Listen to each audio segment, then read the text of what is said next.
Saudara-saudariku yang terkasih dalam Kristus, selamat berjumpa kembali dalam Renungan Harian Katolik di hari Senin 3 Februari 2025.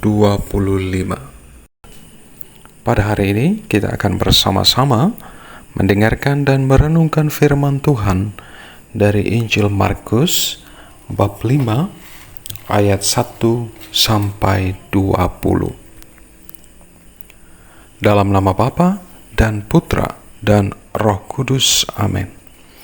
Tuhan bersamamu dan bersama rohmu.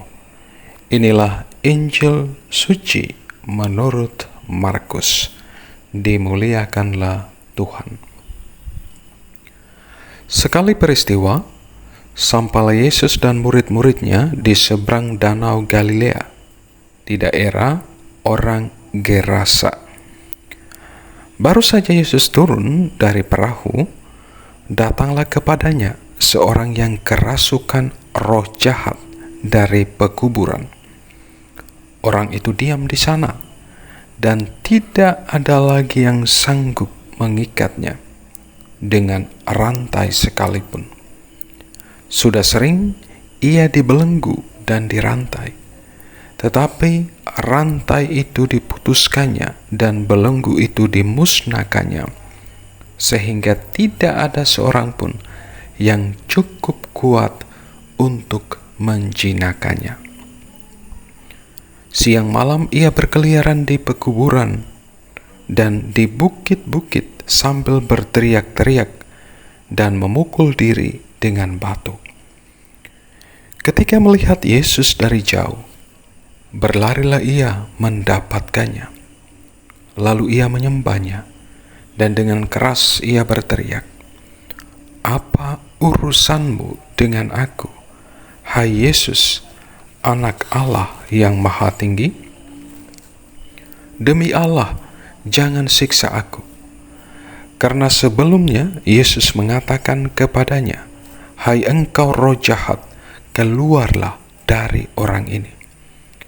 Kemudian Yesus bertanya kepada orang itu, "Siapa namamu?" Jawabnya, "Namaku Legion, karena kami banyak." Ia memohon dengan sangat supaya Yesus jangan mengusir roh-roh itu keluar dari daerah itu. Adalah di sana, di lereng bukit, sekawanan babi sedang mencari makan. Lalu roh-roh itu meminta kepada Yesus, katanya, "Suruhlah kami pindah ke dalam babi-babi itu, dan biarkanlah kami memasukinya." Yesus mengabulkan permintaan mereka. Lalu keluarlah roh-roh jahat itu dan memasuki babi-babi itu. Maka kawanan babi yang kira-kira 2.000 jumlahnya itu terjun dari tepi jurang ke dalam danau dan mati lemas di dalamnya. Maka larilah penjaga-penjaga babi itu. Mereka menceritakan hal itu di kota dan di kampung-kampung sekitarnya. Lalu keluarlah orang untuk melihat apa yang telah terjadi. Mereka datang kepada Yesus dan melihat orang yang kerasukan itu duduk. Orang yang tadinya kerasukan legion itu kini berpakaian dan sudah waras. Lalu takutlah mereka. Orang-orang yang telah melihat sendiri hal itu menceritakan apa yang telah terjadi atas orang yang kerasukan setan itu dan tentang babi-babi itu. Lalu mereka mendesak Yesus supaya ia meninggalkan daerah mereka. Pada waktu Yesus naik lagi ke dalam perahu, orang yang tadinya kerasukan setan itu meminta supaya ia diperkenankan menyertai Yesus. Tetapi Yesus tidak memperkenankannya.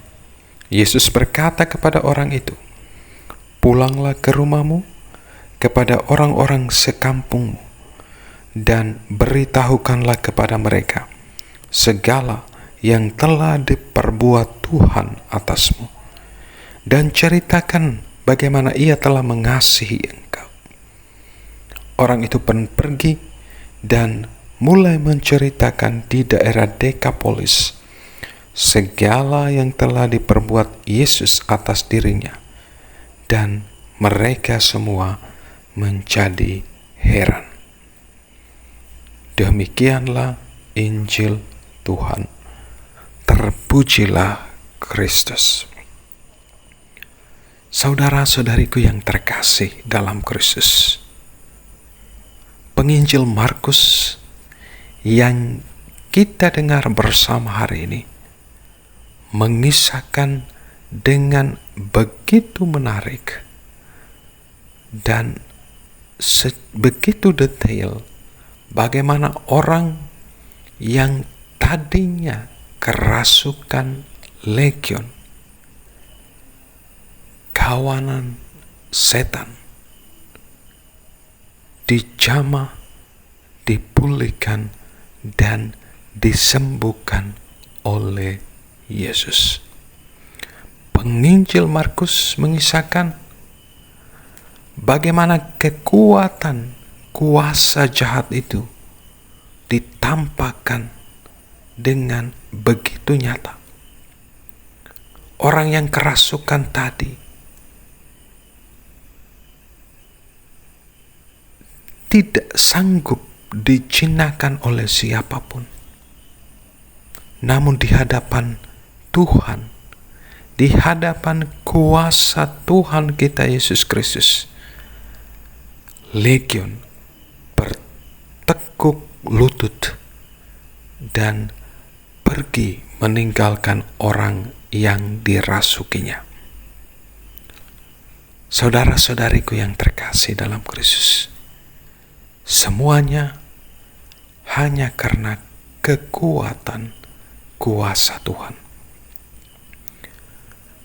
Kuasa Tuhan inilah yang menjiwai, yang menyertai setiap orang beriman di dunia ini, agar dalam keadaan apapun kita berdiri kokoh, berdiri kuat menghadapi tantangan dan penderitaan di dunia ini.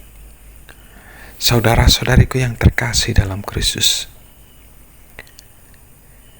kadangkala apa yang terjadi dalam kehidupan ini banyak yang menyesakkan dada dan membuat air mata jatuh. Namun orang yang memiliki relasi personal dengan Allah akan mendapatkan kekuatan dan akan mampu melewati segala cobaan dan tantangan hidup ini. Sebab Tuhan Allah kita, Allah yang kita imani, telah menyediakan sesuatu yang lebih baik bagi setiap orang yang percaya kepadanya. Saudara-saudariku yang terkasih dalam Kristus, marilah kita pasrahkan hidup kita dalam kuasa penyelenggaraan Allah sendiri, karena kita percaya dan kita yakin Tuhan yang kita imani sanggup melakukan jauh lebih besar, jauh lebih dahsyat dari apa yang kita doakan dan kita harapkan. Pertolongan kita hanya di dalam nama Tuhan kita Yesus Kristus yang menjadikan langit dan bumi. Berkat Tuhan beserta kita sekalian, Bapa, Putra, dan Roh Kudus. Amin.